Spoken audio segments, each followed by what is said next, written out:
Saudara-saudara yang dikasihi Tuhan, selamat pagi dan salam sehat bagi kita semua. Saya percaya bahwa di pagi hari ini kita sungguh bersuka cita oleh karena Tuhan masih memungkinkan bagi kita untuk merasakan kemurahan dan kebaikan-Nya. Oleh karena itu saya mengajak kita sebelum kita melakukan segala pekerjaan kita hari ini, kita akan membaca dan merenungkan firman Tuhan dari kitab Perjanjian Baru, yaitu Kisah Para Rasul pasal 7 ayat 9 sampai 22. Namun sebelum itu mari kita berdoa.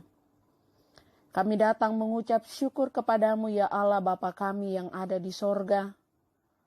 Oleh karena pada pagi hari ini kami sungguh-sungguh merasakan kekuatan, kesehatan, bahkan sukacita, karena Tuhan telah menyatakan kasih dan kemurahan-Nya kepada kami saat ini.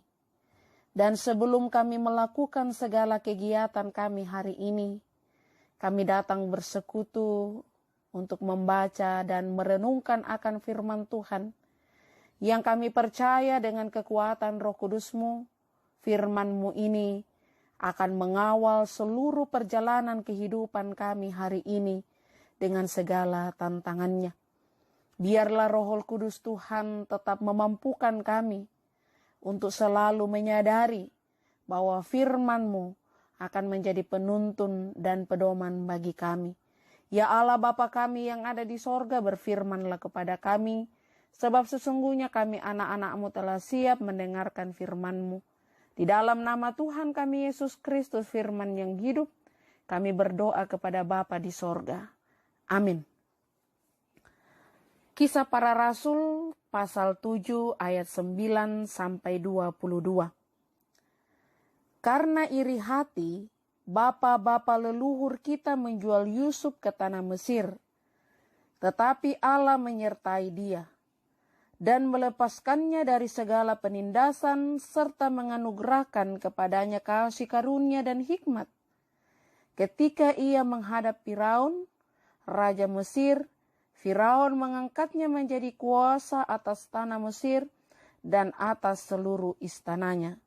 Maka datanglah bahaya kelaparan menimpa seluruh tanah Mesir dan tanah Kanaan, serta penderitaan yang besar, sehingga nenek moyang kita tidak mendapat makanan.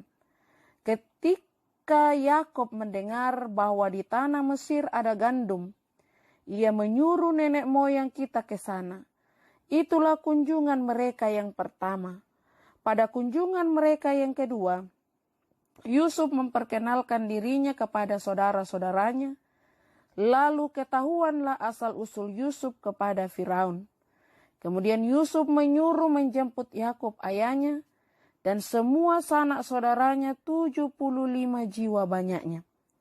Lalu pergilah Yakob ke tanah Mesir, di situ ia meninggal, ia dan nenek moyang kita.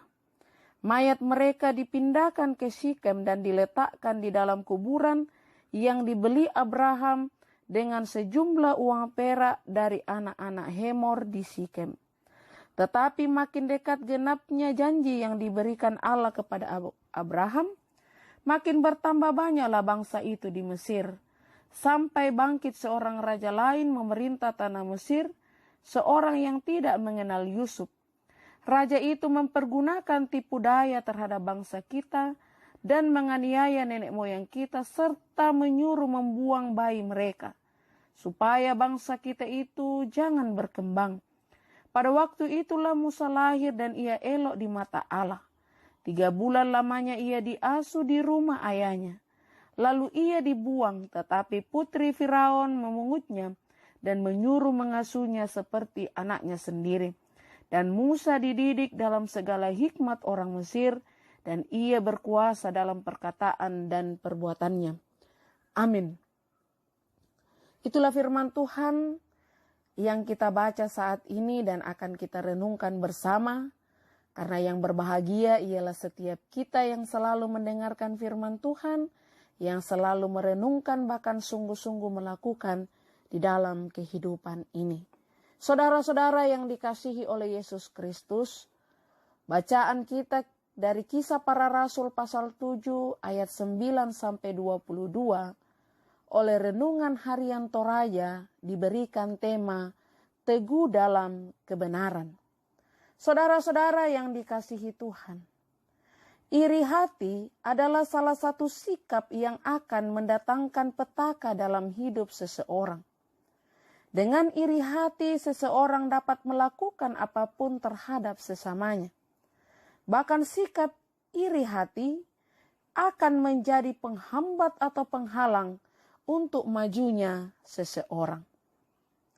Sikap iri hati menjadi salah satu pemicu berpisahnya Yusuf dengan ayah dan saudara-saudaranya.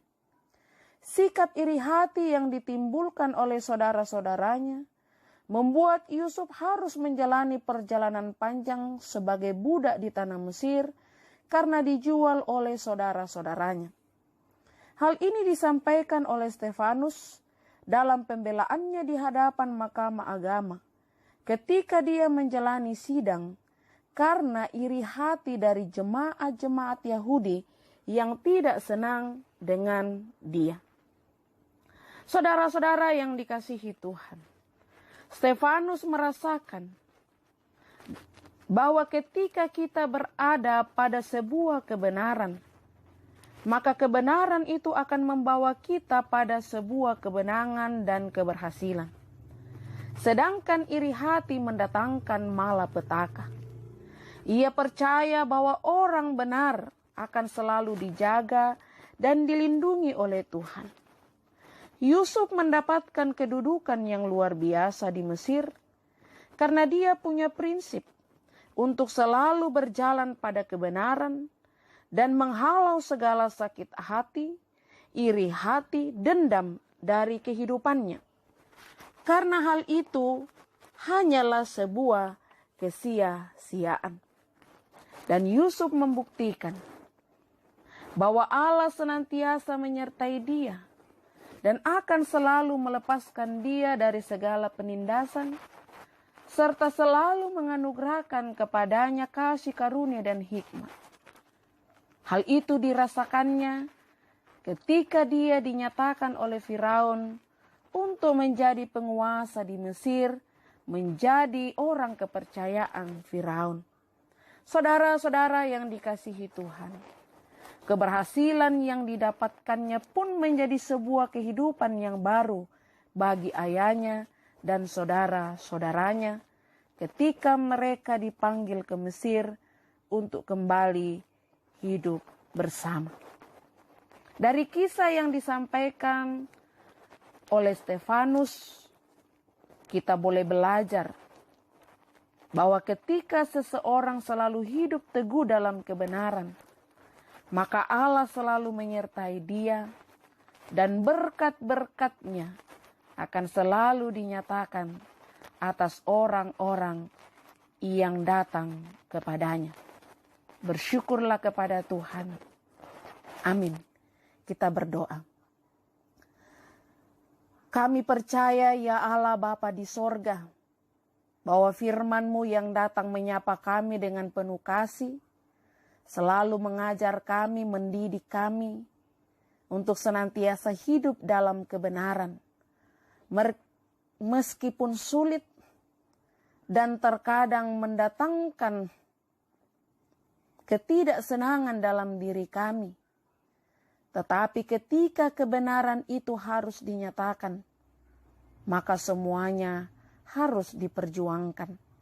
Mohon kiranya Tuhan Engkau menjauhkan kami dari sikap iri hati yang akan menghambat datangnya berkat-berkat Tuhan di dalam hidup kami. Ya Allah Bapa di sorga, sertailah kami dalam sepanjang hidup kami hari ini. Jaga dan lindungilah kami. Janganlah Engkau membiarkan kami untuk berjalan sendiri, tetapi dengan kasih dan pemeliharaan Tuhan akan selalu menuntun kami untuk setia dan taat di dalam menjalani hidup hari ini.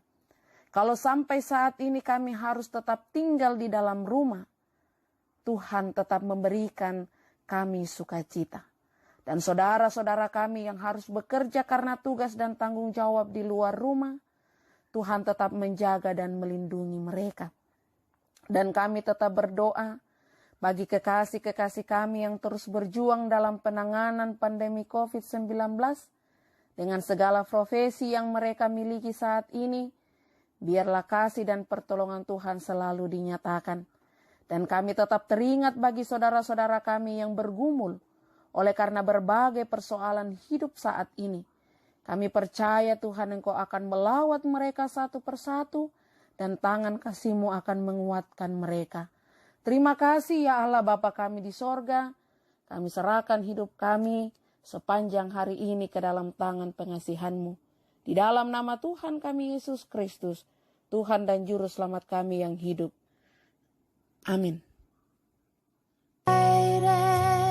To follow Jesus, no turning back, no turning back, no turning back, no turning back.